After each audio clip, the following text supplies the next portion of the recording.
एक गांव में महिमा नाम की एक लड़की रहती थी। वो भगवान शिव की बहुत बड़ी भक्त थी। उसकी शादी नहीं हो पा रही थी और एक अच्छे वर के लिए वो 16 सोमवार के व्रत अपने सच्चे मन से पूरे करती थी। हर साल ये व्रत वो अपने सच्चे मन से पूरे करती थी, फिर भी उसकी शादी में अड़चन आ रही थी। उसकी माँ उसका बहुत ख्याल रखती थी, उससे बहुत प्यार करती थी। वो भी अपनी माँ से बहुत प्यार करती थी। उनके परिवार में बस वो दोनों ही थे। रिश्तेदार भी बस महिमा को ताने देने के लिए ही घर पर आते थे। एक दिन महिमा की मौसी उसके घर पर आती है। महिमा, तेरी उम्र 30 से ऊपर हो गई है, अब तुझे तेरी उम्र से बड़ा लड़का ही मिलेगा। मेरी नज़र में है एक सरकारी नौकरी वाला लड़का, उम्र में तुझसे 15 साल बड़ा है। तू बोले तो बात करूं उससे। ये सब सुनकर महिमा की मम्मी बोलती हैं, दीदी आप रहने दो, हमारे साथ कुछ अच्छा नहीं कर सकते तो बुरा भी मत करो। मेरी बेटी कुंवारी ही सही, पर इतने बड़ी उम्र वाले लड़के से मैं अपनी बेटी की शादी नहीं करूँगी। यह सुनकर मौसी बोलती है, सोच लो बहन, अगर ये लड़का भी नहीं मिला तो कोई और लड़का भी नहीं मिलेगा। सोच लिया दीदी, आप फिक्र ना करें, शुक्रिया। आप हमारी ज़्यादा चिंता ना करें और वापस अपने घर जाने का कष्ट करें।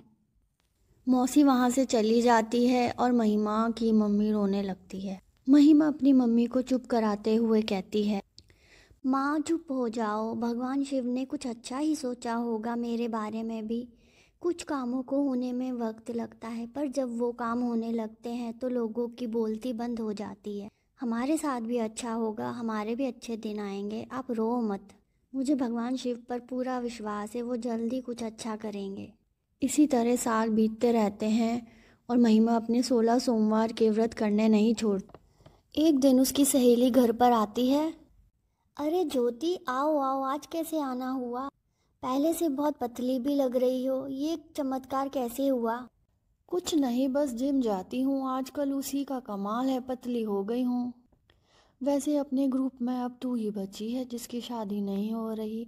अब तू बता, तू कब देने आ रही है शादी का कार्ड? यार ये तो भगवान शिव को ही पता होगा कब देने आ रही हूँ तुझे शादी का कार्ड। तू बता, अचानक से तेरी शादी कैसे? तू तो शादी का सोच भी नहीं रही थी, फिर अचानक से कैसे तुझे लड़का मिल गया?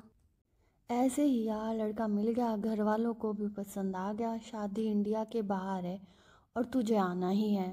अरे यार मैं कैसे आऊँगी, मेरा पासपोर्ट भी रेडी नहीं है, पर मैं तुझे शादी के दिन विश ज़रूर करूँगी। अच्छा जी, चल कोई नहीं, फ़ोन पर ही कर लेना। तुझे फोर्स नहीं करूँगी, तुझे भी अच्छा लड़का दे दे तेरे शिव जी। फिर कई बार घूमने का टूर बनाएंगे एक साथ। देख लेना, मेरी दुआ जल्दी लगती है। पर मैं भगवान शिव से दुआ करूँगी कि तेरी शादी भी जल्दी हो जाए, फिर हम दोनों अपने हस्बैंड के साथ टूर पर चलेंगे एक साथ घूमने, वो भी इंडिया के बाहर। और तू अपना पासपोर्ट भी रेडी रखना जब तक। हाँ जी बिल्कुल, जैसी मेरी सहेली का हुक्म। तेरा हुक्म सर आँखों पर। चल यार मैं चलती हूँ, और जगह भी कार्ड देने जाना है।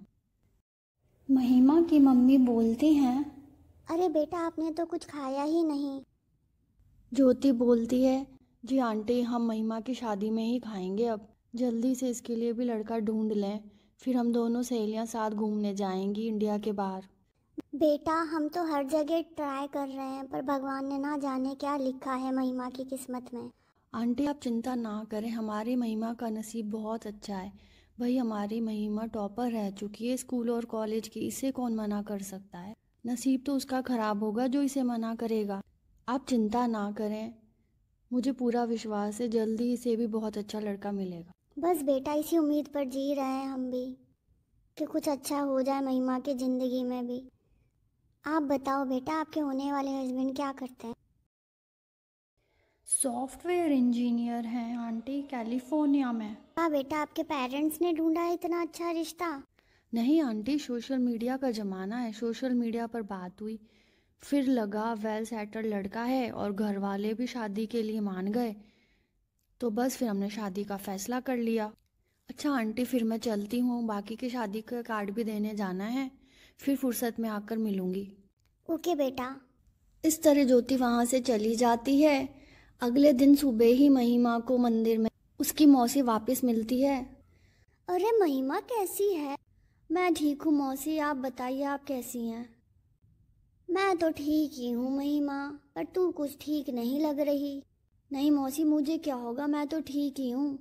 और बता, तेरी शादी की बात चली कहीं, या सारी उम्र व्रत करके ही निकालेगी शिव जी के? ये कहकर वो हंसने लगती है और महिमा को ये सुनकर बहुत रोना आता है और वो अपने भगवान से प्रश्न करने लगती कि मेरी भक्ति में क्या कमी रह गई शिव जी, आज मुझे ये दिन देखना पड़ रहा है। कुछ देर वो मंदिर में बैठकर ही रोती रहती है, फिर उठकर घर जाने लगती है कि तभी मंदिर के पास एक गाड़ी का एक्सीडेंट हो जाता है। उस गाड़ी में एक लड़का होता है जो खून से लथपथ हो जाता है।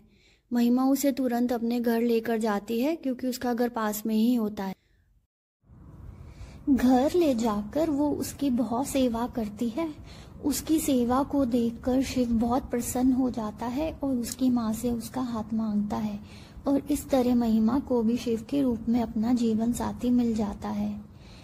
इस कहानी से हमें ये सबक मिलता है कि कुछ कामों में देर है पर अंधेर नहीं। इसी तरह की रोचक और मनोरंजक कहानियाँ देखने के लिए हमारे चैनल को सब्सक्राइब कीजिए और बेल आइकन का बटन भी दबा दीजिए ताकि आने वाली हर कहानी आप तक पहुंच सके।